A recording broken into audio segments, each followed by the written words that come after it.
Broadcasting from the business capital of the world, this is the Podcast Business News Network.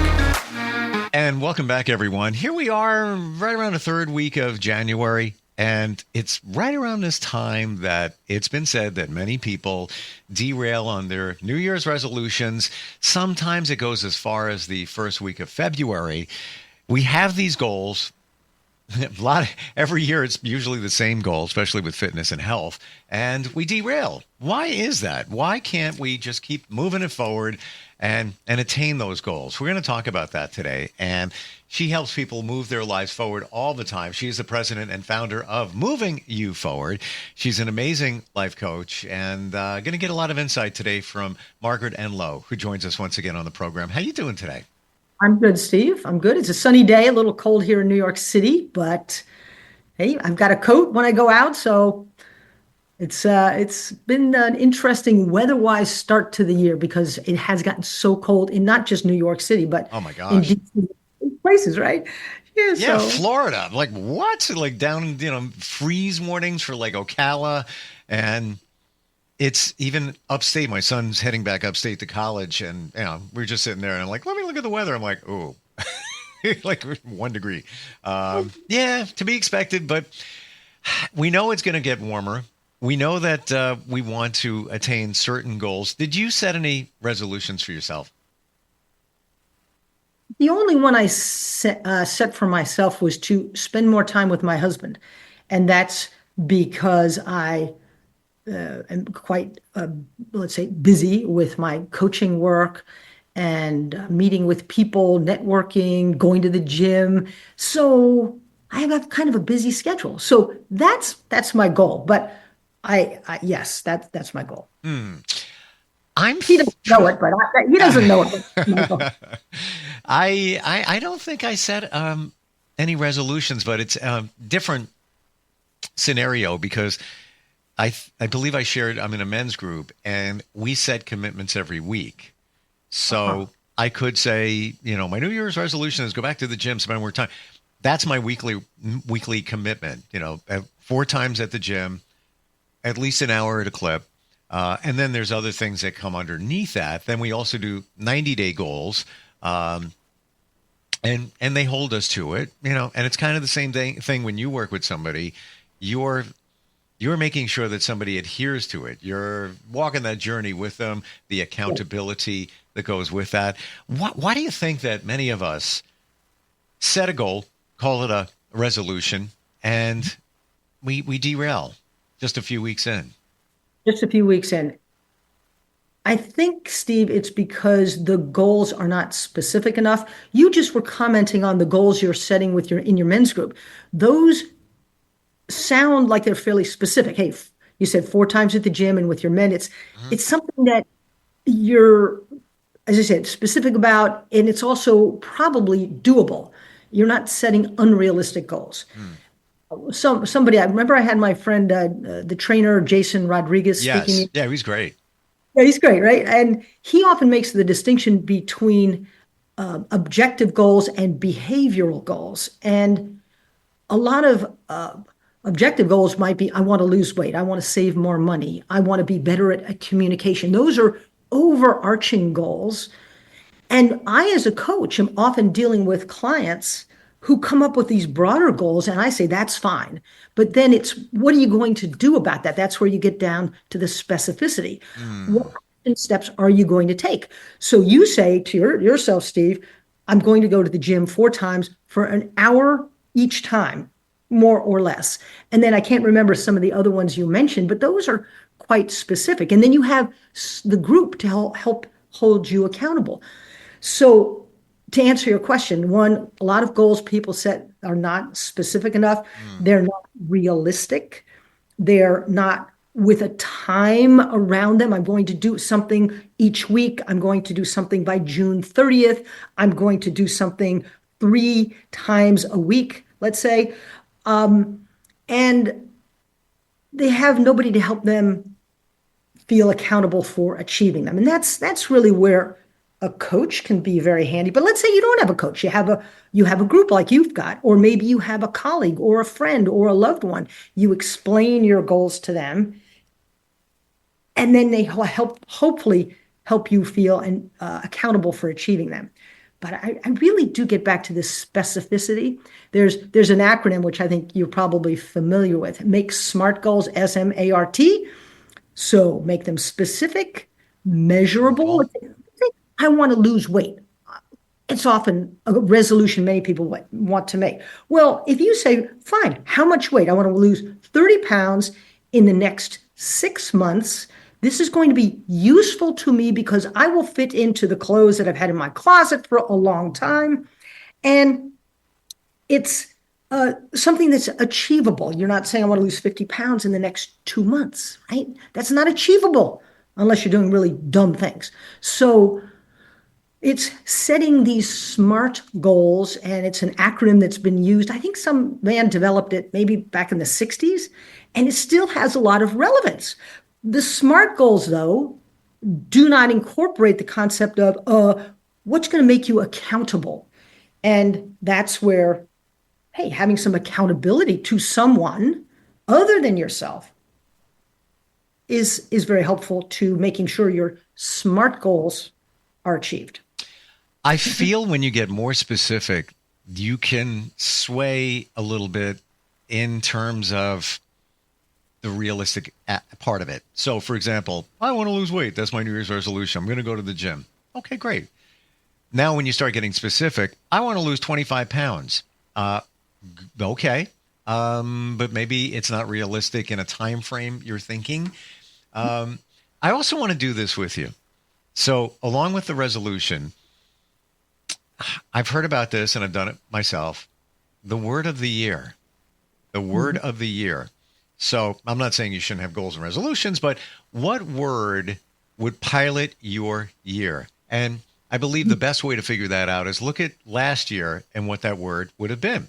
So, and they say everything is manifestation and what you think becomes. So this word that you pick for this year, put it on Post-it notes everywhere, think it all the time. For me last year, I thought about this. I would say my word was discovery. I learned some things in different areas about myself, about others and such. Resilience was bubbling under as a word, but I would put that the year before. And then this year, for me, it would be execution. I've got things floating out here, but I haven't fully moved them forward and got to execute them. Got to get it done. That is the goal. Execute it. What would your word of the year for 2025 be, Margaret? What do you think? It's a great concept. I would probably say thrive. And there are forces in the world right now and in our nation which make it a little harder for some of us to feel like we're going to thrive. But I think I actually had a neighbor who, I'll give her credit, that was her word, but it resonated with me as something a little bit to counter what I for myself fear I may not be as optimistic about. Well, even what you said before, your New Year's resolution, spend more time with your husband. I'm going to say that's part of thriving, where you're enjoying life. You're taking intentional time to do things. And we can all say, work hard, play hard. Okay, well, do it. Are you really doing it? It sounds like you are doing it, and that's part of thriving. And I gotta believe that maybe last year that word for this year comes out of just working a lot. You got a lot going on, and then you turn after months or the year, and you're like, well, what did I do? Yeah, I did a lot, but did I feel like I was fulfilled in enjoying life fully? And that sounds like where you're at. It is, I think, more where I'm at. I'm actually, in that regard, Steve, planning to go to Southeast Asia in February with my husband and spend some time there and meet up with some friends that we have in Thailand. They live in Bangkok. And in fact, another friend of ours said, "Oh, I want to come too," because she knows this friend in Bangkok. So she's flying over to rendezvous with us in Bangkok and or some of Thailand together. So it'll be a nice trip. Yeah, that's thriving. That's That's driving. That's yeah, driving. that's nice. I have a friend, a very close friend, who took her daughters on a whim to Paris, and they're there right now. And it was just a last minute thing before one of them goes back to school, and she's like, "I don't even know if I should be doing this," and she just did it. And you know what? Life is short, and she knows it. Life is short, and doing something like that is going to create an amazing memory Yeah. for your friend and their daughters because, in part, it was so out of the blue and unplanned. Probably, let's just do this, Oh, and week's notice. Like I'm not even kidding. Like me, she was planning it a week in advance.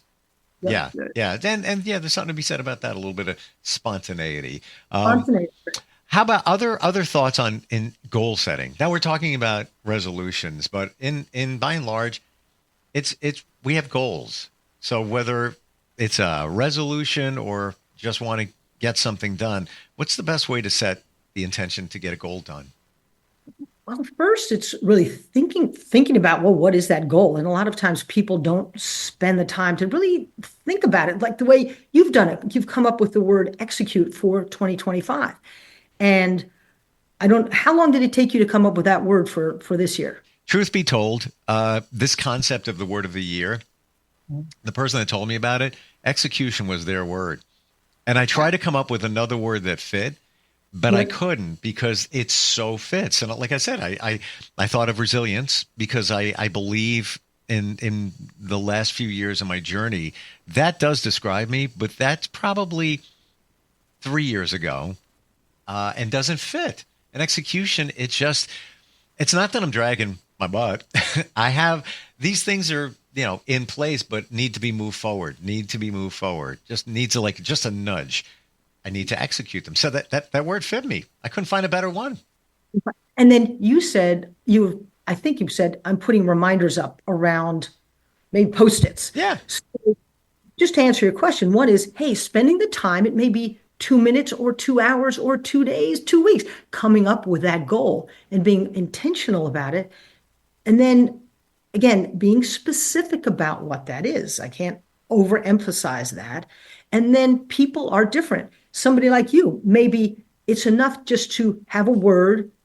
You look at that word, and that helps remind you of what you want to, from an 80,000-foot perspective, accomplish this year.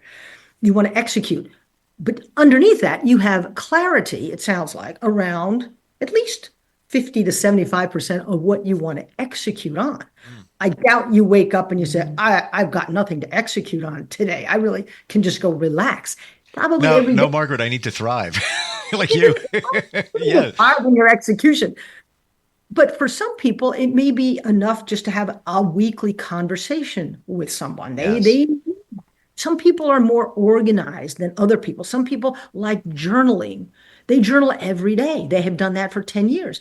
Other people, they say, no, I really don't like journaling. But for some people, journaling about what they're going to do or how they've uh, achieved or work on their particular goal each day might be really useful for them or each week. And so, again, there's no one answer. It really depends on the person. Let's say somebody that wants to lose weight and they have been specific about their goal. They may lose some steam over the first 3 months of the year. And so, if they really are wanting to lose that weight and they understand why it's beneficial to them. Losing weight, okay, great. But why is it beneficial to them to have that goal? And they've thought about that. They say, oh, yeah, 3 months comes. They've started going to the gym maybe only 2 times a week, maybe one time a week. And they think, well, gee, it was really going to help my health, uh, decrease my chances of some illness, disease that my parents had. And maybe that's enough to motivate them to get back on track. But the reality is, Stephen, as you pointed out in the very beginning of this discussion, nonetheless, no matter what we say here today, there are going to be many people that fall off and don't pursue their goals. And the statistics say that come December, there's about 1% of the people who have established a goal who can say, yep, I stuck with that goal. Yeah. And 22% of the people can say it after 2 or 3 months, 22%. So that's why the gyms now are full of people. Yep. And we know starting end of February, many of those people, they've paid their dues, but many of those people aren't going anymore. So unfortunately, there's no one thing or even three things that I could articulate here today that would say that's the answer. It really depends on the person. One thing you said, and I think it's essential, is write it down. So many of us just put it in our head. Yeah, I'm going to go to the gym. I'm going to go for an hour, whatever it is. You need to write it down. And I do when in that group that I'm in, and I set my commitment for the week. Yeah. I have to text it in a group chat. So now it's documented. So I've written it down in a way, typed it. Technically better, as we've talked about before, physically writing it down. The hand-mind connection is very powerful. But you need to. It's almost like, a business plan. You don't just start a business. Yeah, all right, I'm going to go buy some furniture. No, you've thought about it. You've looked at it at different angles. You need to write it down so it does exist outside of your mind. Critical. I think that's critical. I mean, in the business context, there are so many people, entrepreneurs or big businesses, and what do they want? A lot of times they want to increase revenue, increase sales. Well, that's all well and good, but writing it down and then again, well, how are we going to go about that? What's our plan for the next week, for the next month? How much do we want to increase sales by? With whom and how will we do that? And many companies are very good at that. Doesn't necessarily mean they achieve it, but they're good at being focused on the specifics. But as we get down to individuals with our individual living better kind of goals, they become a little easier to ignore as time goes along. So I'm thinking about the intention that you put into it. Is there a way to change your mindset that you stay with the goal? Is there anything that in the way we think of things, or is it come right down to reward yourself, even if it's just praise? I went to the gym, I did it. Next day, I did it. To me, everything that we're talking about here is a habit.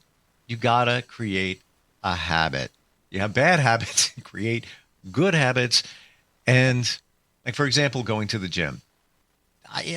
Sometimes I'll go and I'm like, all right, gotta push on. Yes, but if I don't go, I feel like I cheated myself. Mm-hmm. And on the flip side of that, and I've created this habit, late at night before I go to bed, I'll open up the refrigerator and I'll put a spoon into something and just eat it. And it's bad. Like it's just sitting in your stomach for 8 hours, 7 hours, whatever it is. Bad habit. I created that. I have to get off of that. I know where it came from, not even worth talking about. But it's a habit. So whatever we do you feel they need to, in a positive way, they need to be habits? It's super helpful if it becomes a habit. But many of these things, in my view, don't easily become habits. It's just something we need to do. We've talked about going to the gym. Yeah, going to the gym, going out for a run, going for a walk, walking your dog. Well, walking your dog, forget that. You have to walk your dog if you live in New York City. You have to do it. Well, okay, now hold on there. You could, yeah, I have to walk my dog. At the moment, I don't have a backyard. I'm in between homes. You could take longer to walk your dog. True. And get the benefits of the exercise, grounding, being in nature, even if it's cold out, not an excuse. I use that one all the time. But you could create it, maybe the habit, be intentional about spending more time. You could be intentional about that. But you mentioned a while ago rewards, and I think rewards have their part in being more successful at achieving your goals.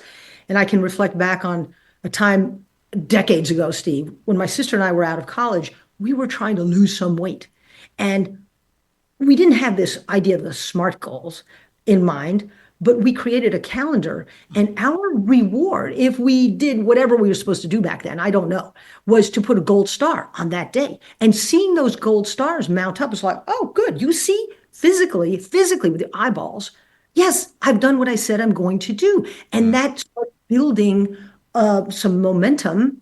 which is very helpful. People who, let's say they want to stop using as much foul language might be a goal. It'd be a good goal for a lot of people. And if they get through the day and they haven't used too many, they can put something in a jar. Or if they've no, maybe if they have used foul language or they've spent too much money, pick whatever it might be. If they have not done what they want to do, they have to put $5 into a pot or a glass jar. And they see this mounting up and they say, well, that's not the idea, but it's a physical, something physical that they can observe, look at, and be reminded of their goal. So one is a positive, one's negative. And you can say, put money into a jar, and my cousin, my brother, my so-and-so gets to use that money for what they want. I'm giving it away. And a lot of people said, no, no, no, no, no. I don't want to put any more $5 bills in that jar or single dollar bills because I'm not giving my money away because I've not done something I know I need to do. So that's a negative reward or a positive reward, but it can be a fairly forceful motivator. I love it. And even as something as simple as the gold star, if we don't see it, it doesn't really exist. And it's sometimes it's hard to trace back your progress. You think back maybe, I don't know, 6 months, where you were then, where you are now. Sometimes it comes clear. Wow, I really moved it forward. But maybe you're not seeing it. We need the physical proof, or else it doesn't exist. We're very visual. So I think the gold star is actually simple, but a great idea to prove that when you see them all adding up, wow, then maybe you had one day you didn't get a gold star, but you picked up 4 days after that. Yeah. I think that's very powerful. Very good. I'm glad you like that one. Yeah, I'm going to start doing it. Like even on your Google Calendar.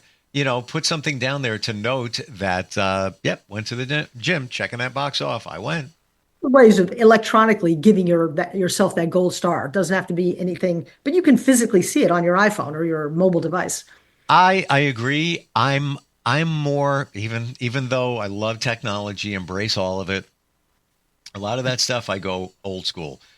They have vision boards for your future to manifest. You can look at it on your phone, but it's not going to have the same effect as when you're at work and you look up against the wall and you see it every hour of every day. And what is it? Just pictures you printed out or ripped out of a magazine of things that are your goals. But, I want that car. I want that house. And your mind will eventually work you towards it. But it's visual. Once again, it's visual. Come to think of it just quickly. Most of us, or many of us, have photographs of people that are important to us.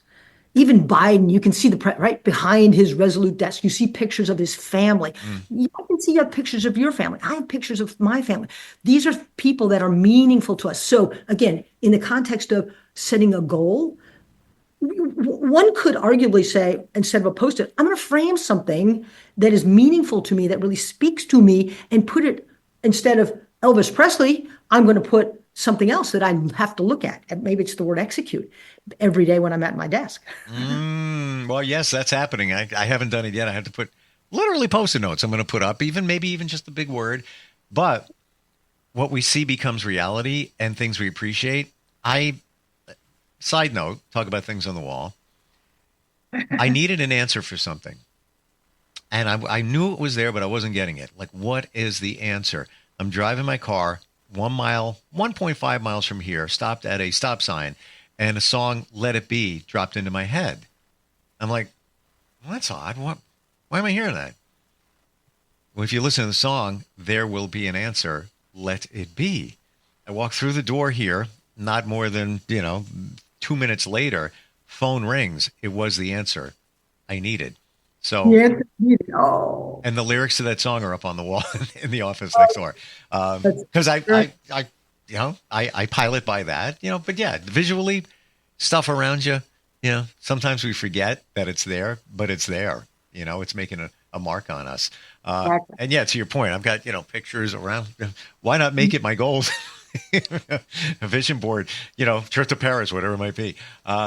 For you, as professional of the year, if somebody wants to work with you, on the coaching level and have the accountability for all of this, what we're talking about, the goals, how do we connect with you? Steve, you can connect with me through my LinkedIn profile or on my website, which is margaretenloe.com. Simple as that. Start a conversation. We all have goals.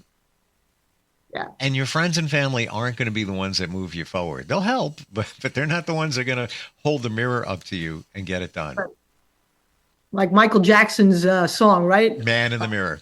The mirror. You're Exactly. the one that has to make it happen. Exactly right. Margaret, great talking with you today. I don't know if we're going to talk before you go away. If not, have a great trip, but and thrive. Love that. Love Very that. good. All right. Well, nice to see you, Steve. We'll catch up soon. We'll be right back. Bye-bye.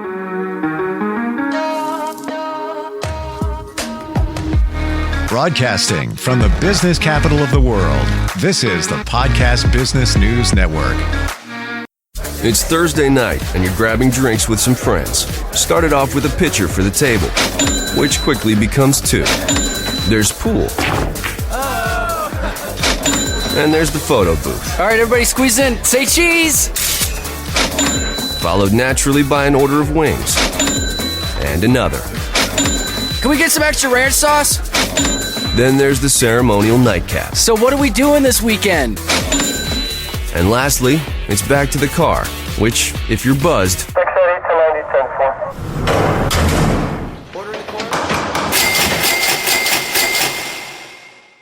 could be the most expensive night of your life. Getting pulled over for buzzed driving could cost you around $10,000 in fines, legal fees, and increased insurance rates. Nothing kills a buzz like getting pulled over for buzzed driving, because buzzed driving is drunk driving. Brought to you by the National Highway Traffic Safety Administration and the Ad Council.